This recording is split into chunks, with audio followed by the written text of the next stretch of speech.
Laotien est baigné par une vague de chaleur. Les animateurs du championnat du monde des rallyes sont de l'autre côté de la planète. Là-bas, en Argentine, c'est l'hiver. À quelques 1500 km au nord de Buenos Aires, le rallye d'Argentine est redevenu une véritable épreuve hivernale. Certes sans neige, mais tout de même marqué par un froid glacial, avec des spéciales se déroulant à plus de 1000 mètres d'altitude. Dans ces conditions, deux hommes, vous vous en doutez, se sont livrés un duel sans merci. Carlos Sainz, l'Espagnol, aux prises avec une Toyota qui progresse, mais toujours difficile à régler. Et Didier Auriol, l'homme à la Lancia. Mais en Argentine, la deuxième Lancia du joli club était confiée à Jorge Recalde, l'Argentin. Mais c'est de loin Didier Auriol qui a su tirer le meilleur parti de ces pistes caillouteuses. 4 Lancias en piste, une véritable armada face à l'esselé Toyota du champion madrilène. Alex Fiorio, l'Argentin Recalde se sont constamment battus avec l'Uruguayen d'Espagne Gustavo Treles. Treles a pourtant joué placé à l'issue des 4 jours de course. En fait, dès le début du rallye, sur les pistes de terre, Carlos Sainz prenait un bon rythme. Lancé à sa poursuite, les Lanciens ont donné la réplique. Le rallye, une formule magique.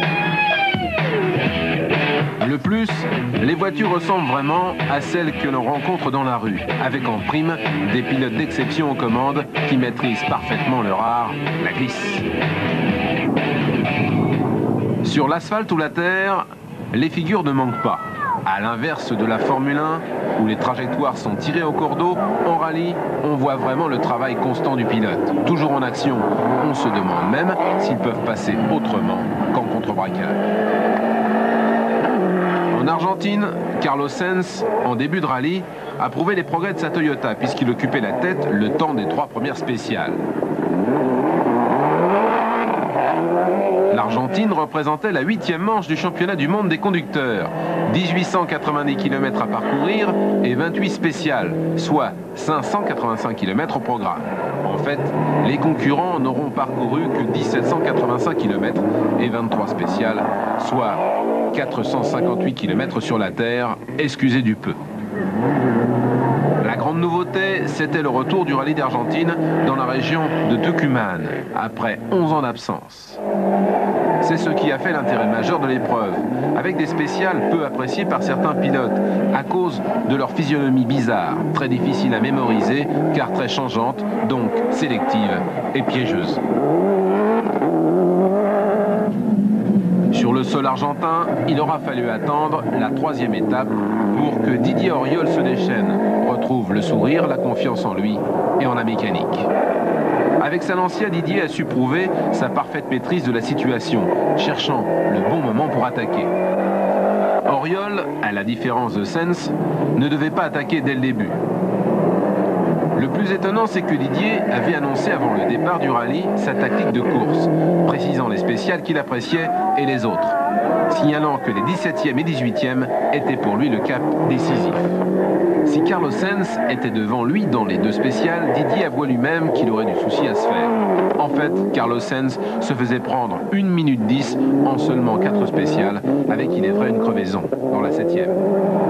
Derrière, la 3e place se jouait entre les Lancia de Fiorio, Recalde et Treles.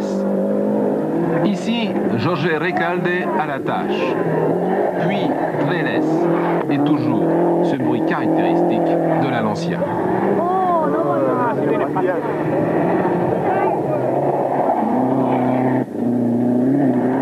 Retour à vitesse normale, histoire de reprendre nos esprits et notre souffle, et c'est reparti pour la phase finale du rallye d'Argentine. Avec, vous vous en doutez, la victoire à portée de capot pour Didier Auriol. Une fois débarrassé, bien sûr, de Carlos Sainz. Regardez avec quelle maestria le pilote aveyronnais a donné la réplique, utilisant à 100% une Lancia au meilleur niveau. Certes, la Toyota de Sainz n'a désormais plus grand-chose à envier à la belle italienne, moteur en net progrès, meilleure motricité, tout a été revu, y compris les suspensions. Pas de chance pour Jorge Recalde, il devait abandonner sur casse, radiateur d'huile endommagé, après sortie de route. La 3e place allait donc revenir à Treles puisque Fiorio perdait du temps, parti en tonneau. Ultime départ pour Didier Auriol. Avec ce succès en Argentine, Didier décroche sa 4e victoire en 5 courses cette année. Une chance, il portait le numéro 3 qu'il apprécie et selon lui le fait gagner. Vous avez dit superstitieux? Pour Carlos Sainz, il n'y a pas de problème. Malgré la victoire de Didier, le pilote Toyota reste en tête du championnat avec 12 points d'avance sur le Français qui a 2 participations de moins. À ce jour, il reste encore à disputer les 1000 lacs en Finlande, l'Australie, le San Remo, l'Espagne et le RAC.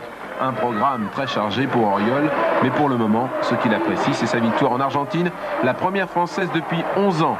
C'était en 1981 avec Franklin Todd qu'il avait emporté sur une Talbot Lotus.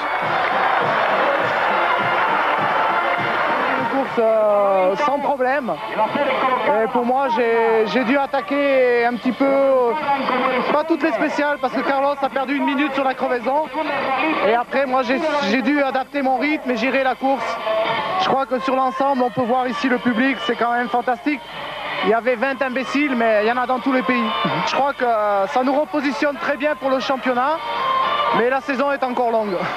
Je crois que la Lancia est une voiture fantastique, on rajoute de l'essence et on change les pneus. Tout le monde ne peut pas dire la même chose. Mais Carlos Sainz n'est pas mécontent. La Toyota a énormément progressé depuis le début de saison. Le moteur s'est rapproché en performance des Lancia. La voiture devient plus facile à conduire.